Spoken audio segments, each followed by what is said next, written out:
Detroit, Michigan, June 30th, 1934. A man walks out of his apartment on the city's west side and vanishes into thin air. Nobody. No trace. No explanation. To this day, no one knows what happened to him. But here's where it gets strange. This wasn't just any man. To thousands of followers, he was a prophet, a messiah. Some even believed he was God himself, walking the earth in human form. His name was Master Fard Muhammad, and his disappearance remains one of the most baffling mysteries in American religious history. Who was this man? Where did he come from? And what really happened on that summer day in 1934? This is the story they never taught you in school. The story of a mysterious figure who appeared from nowhere, built a religious empire, and then disappeared without a trace. To understand this story, we need to go back to July 4th, 1930. America is in the grip of the Great Depression. Detroit, once the promised land for Black Americans fleeing the Jim Crow South, has become a pressure cooker of poverty, discrimination, and desperation. Black families who migrated north during the Great Migration found themselves packed into overcrowded neighborhoods, working brutal factory jobs for pennies, and still facing the same racism they'd tried to escape. Into this world of broken dreams walks a stranger. He calls himself W.D. Fard, sometimes Wallace Fard Muhammad, sometimes just Professor Ford. A light-skinned man with an exotic appearance, he goes door to door in Detroit's black neighborhoods, selling silks and fabrics from the East. But something about him is different. When he enters people's homes, he doesn't just sell fabric. He talks, and what he says is electrifying. I come from the holy city of Mecca. I am here to tell you the truth about yourselves.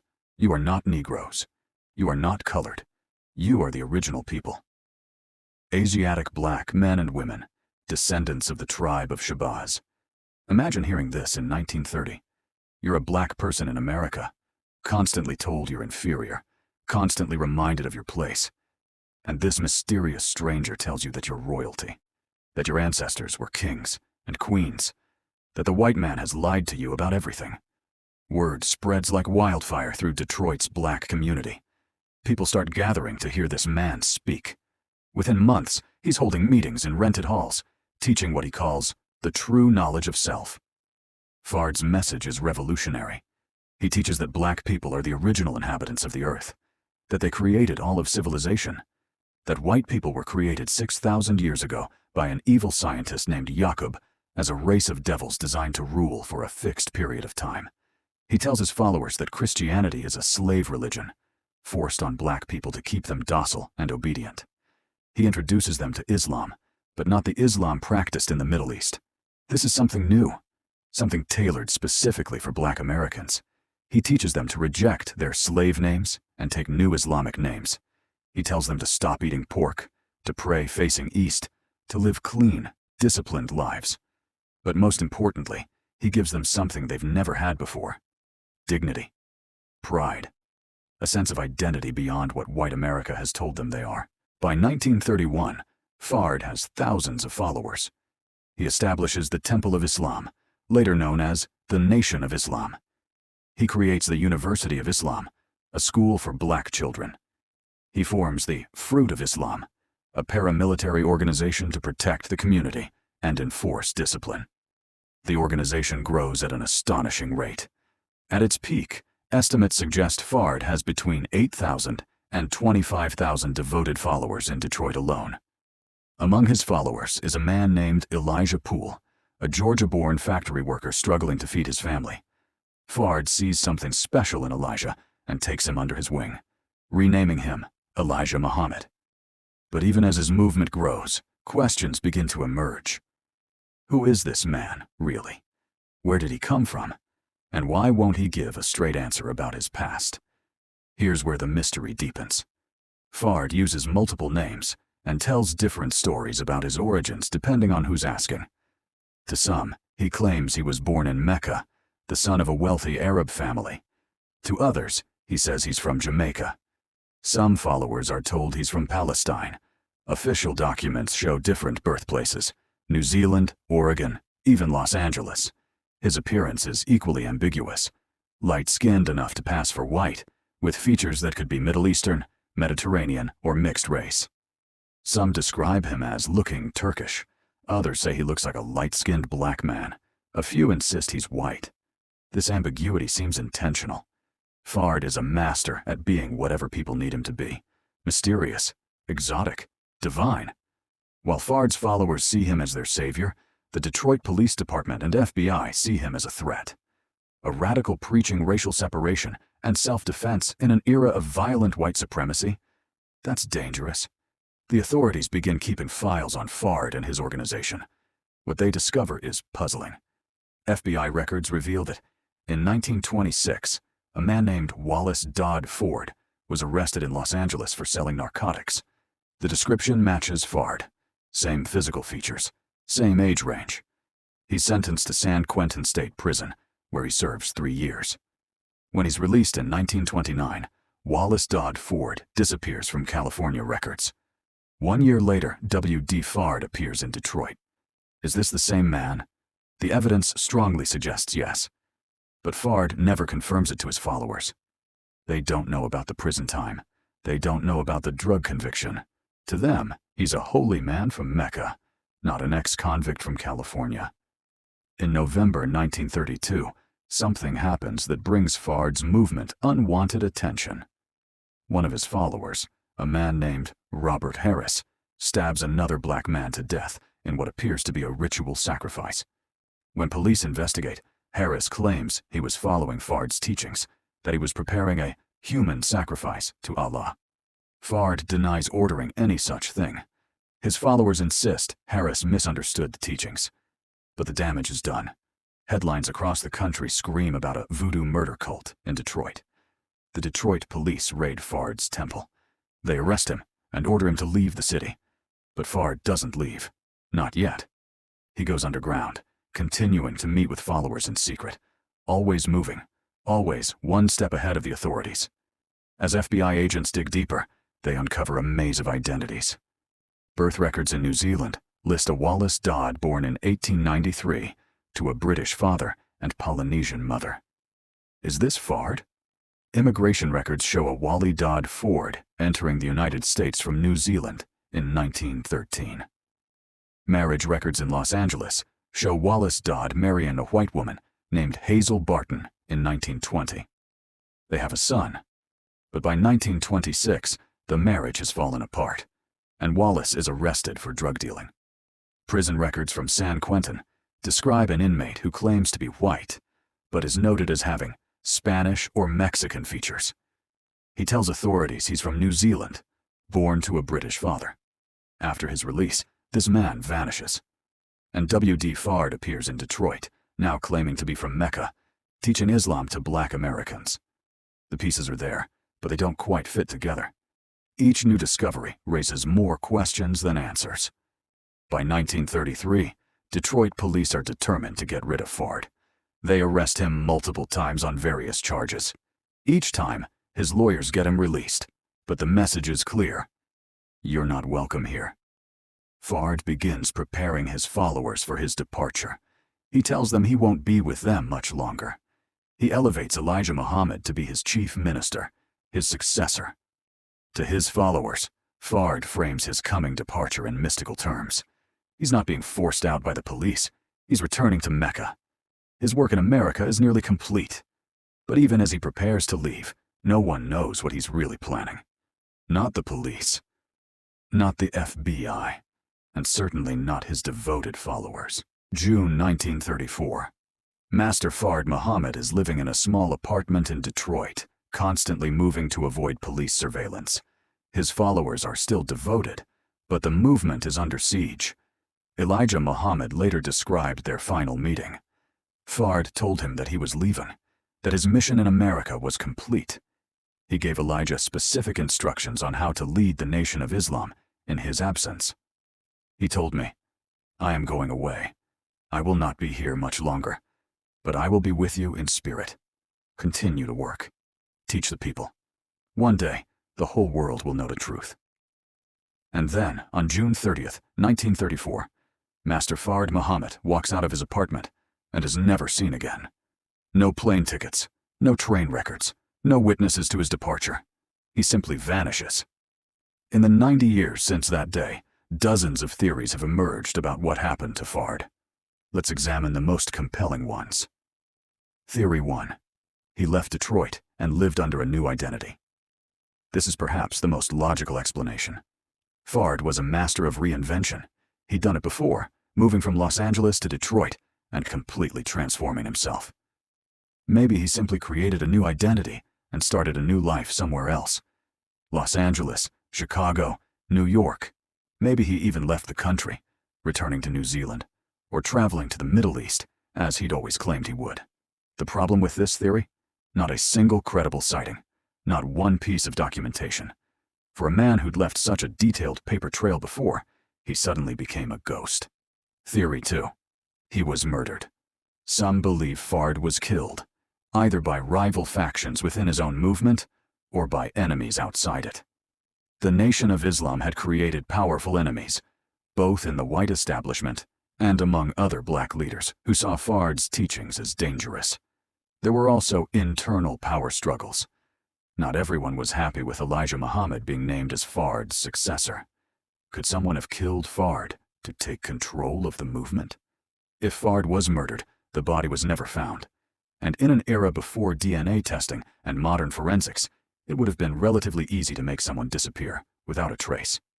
Theory 3. He was killed by police. The Detroit police wanted Fard gone. They'd arrested him multiple times. They'd raided his meetings. They'd made it clear he wasn't welcome in their city. Some researchers have suggested that the police, or possibly the FBI, killed Fard to eliminate what they saw as a dangerous radical. In 1934, law enforcement had few qualms about extrajudicial killings, especially of black activists. But again, there's no evidence. No police records of a final arrest. No reports of violence, just silence. Theory 4. He returned to Mecca. This is what Elijah Muhammad taught his followers. According to the official Nation of Islam doctrine, Master Fard Muhammad was Allah himself in physical form. He came to North America to wake up the lost-found Nation of Islam in the West, and when his work was complete, he returned to Mecca. Some believers took this literally. They thought Fard had somehow made it back to the Middle East and was living there, watching over his followers from afar. But there are no immigration records showing Fard leaving the country. No ship manifests, no passport applications. If he went to Mecca, he did so without leaving any trace in the documentary record. Theory 5. He never left. He became someone else in Detroit. This is one of the more intriguing theories. What if Fard didn't leave Detroit at all? What if he simply shed his identity as a religious leader and blended back into society?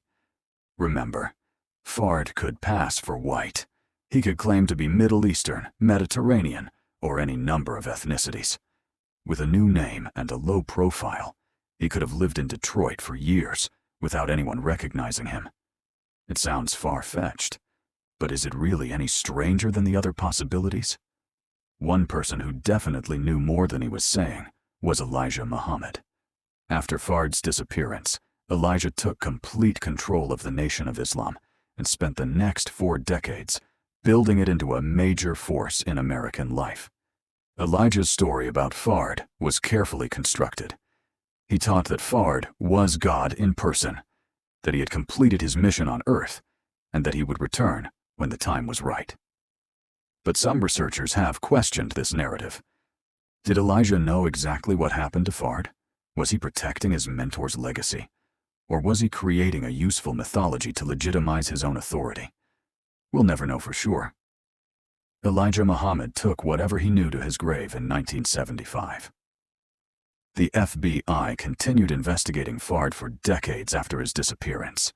Their files, now declassified, show that they never found definitive proof of what happened to him. The last confirmed sighting was in Chicago in 1934, just a few months after he left Detroit. After that, nothing. The FBI's working theory was that Fard had either died or successfully disappeared under a new identity. But they could never prove it. The case remains officially unsolved to this day. Master Fard Muhammad may have disappeared, but his impact on American history was just beginning. Under Elijah Muhammad's leadership, The Nation of Islam grew from a few thousand members in Detroit to a nationwide movement with temples in every major American city. They built schools, businesses, farms, and newspapers. They created a parallel economy and infrastructure for Black Americans who felt abandoned by mainstream society. And they produced some of the most influential Black leaders of the 20th century. In 1946, a young man named Malcolm Little was serving time in prison when he discovered the teachings of Elijah Muhammad. Those teachings traced directly back to Master Fard Muhammad. Malcolm embraced the philosophy with the intensity of a convert. He changed his name to Malcolm X, rejecting his slave name, just as Fard had taught. When he was released from prison, he became Elijah Muhammad's most effective minister. Malcolm X brought the Nation of Islam into the national spotlight in the 1950s and early 1960s. His fierce intelligence and charismatic speaking style made him a media sensation. And at the core of his message were the teachings that Fard had first brought to Detroit decades earlier. The philosophy of Black pride, self-sufficiency, rejection of white supremacy, reclaiming your true identity. Even after Malcolm left the Nation of Islam in 1964, these core ideas continued to influence his thinking and his activism. The Nation of Islam's influence extended far beyond its official membership. The ideas that Fard first articulated in those Detroit living rooms in the 1930s rippled through Black American culture for generations. The Black Power movement of the late 1960s embraced many of Fard's concepts, even if activists didn't always know where they originated. The emphasis on Black pride, the reclamation of African identity, the rejection of assimilation into white society, all of these had roots in Fard's teachings. Hip-hop culture, which emerged decades later, was deeply influenced by the Nation of Islam. Artists like Public Enemy, Ice Cube, and countless others incorporated Noahide philosophy into their music and imagery. The Million Man March in 1995, organized by Nation of Islam leader Louis Farrakhan, brought nearly 1 million Black men to Washington, D.C., in the largest political demonstration in American history up to that point. All of this traces back in some way to that mysterious man who appeared in Detroit in 1930. In recent decades, historians and researchers have attempted to solve the mystery of Master Fard Muhammad using modern investigative techniques. Some have tracked down descendants of Wallace Dodd Ford, the man imprisoned in San Quentin. DNA testing could theoretically prove or disprove the connection between Wallace Dodd and Master Fard. Other researchers have combed through immigration records, prison files, and census data, looking for any trace of Fard after 1934. In 2020, a researcher claimed to have found evidence that Fard died in Los Angeles in 1971, living under yet another assumed name. But the evidence remains inconclusive and disputed by other scholars. The truth is, we may never know what happened to Master Fard Muhammad. Too much time has passed. Too many records were never created or have been lost. Too many people who might have known the truth have died without sharing it. So who was Master Fard Muhammad? Let's consider what we think we know. He was almost certainly Wallace Dodd Ford, born in New Zealand in 1893, to a British father and possibly a Polynesian or South Asian mother. He came to America as a young man, married, had a son, got involved in the drug trade, and served time in San Quentin. After his release, he reinvented himself as a silk salesman and religious teacher, creating a new theology that blended Islam, Black nationalism, and his own unique mythology. He was charismatic, intelligent, and deeply strategic. He understood the psychological needs of his audience and crafted a message that gave them what mainstream society never had: dignity, purpose, and pride. Was he a con man, a prophet, a revolutionary? Maybe all three. Maybe none of those labels quite capture who he was. To his followers, Master Fard Muhammad was Allah in human form. This wasn't metaphorical. They believed he was literally God who had taken on flesh to deliver his people. To skeptics and critics, this is obviously ridiculous. He was a man with a criminal record who created a religious movement using a false identity. But here's what's interesting. It doesn't matter which interpretation is true when you're evaluating Fard's historical impact. What matters is what his followers believed, and how those beliefs shaped their actions and the course of American history. The Nation of Islam gave thousands of people a sense of purpose and identity. It helped them survive and resist in an era of brutal oppression. It produced leaders who changed the course of the civil rights movement. Whether Master Fard Muhammad was divine, human, or something in between, his impact on American history is undeniable. Unanswered questions. Even after 90 years, fundamental questions remain. Where did Fard really come from? Was he from New Zealand, as records suggest? Or was there another, deeper origin story we haven't discovered?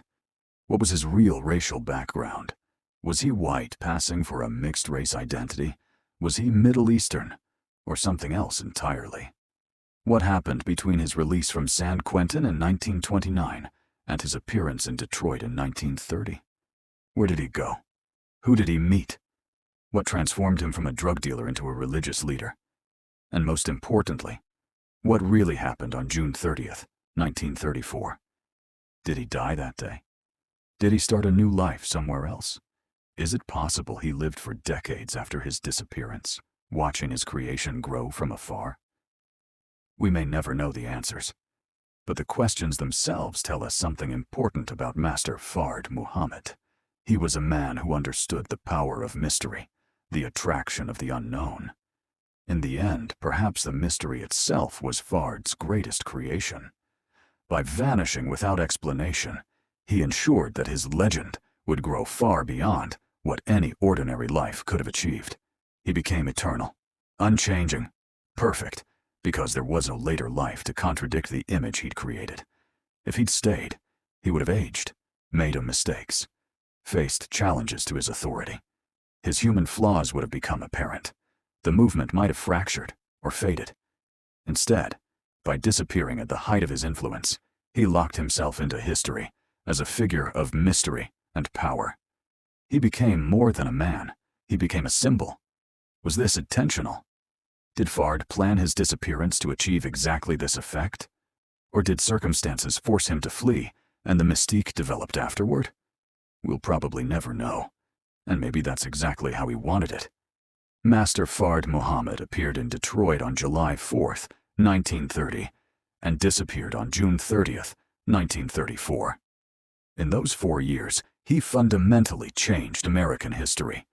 He gave birth to a movement that would shape the civil rights era, influence American culture for generations, and challenge the nation's understanding of race, religion, and identity. And then he vanished, leaving behind more questions than answers. Who was he? Where did he go? Is it possible he's still out there, somewhere, in records we haven't found yet? Maybe someday, someone will find the missing piece of the puzzle, a forgotten document, a deathbed confession, a DNA match that proves the connection once and for all. Until then, Master Fard Muhammad remains what he perhaps always wanted to be, a mystery, an enigma, a figure who exists somewhere between history and myth, reality and legend. The man who appeared from nowhere, changed everything, and disappeared without a trace.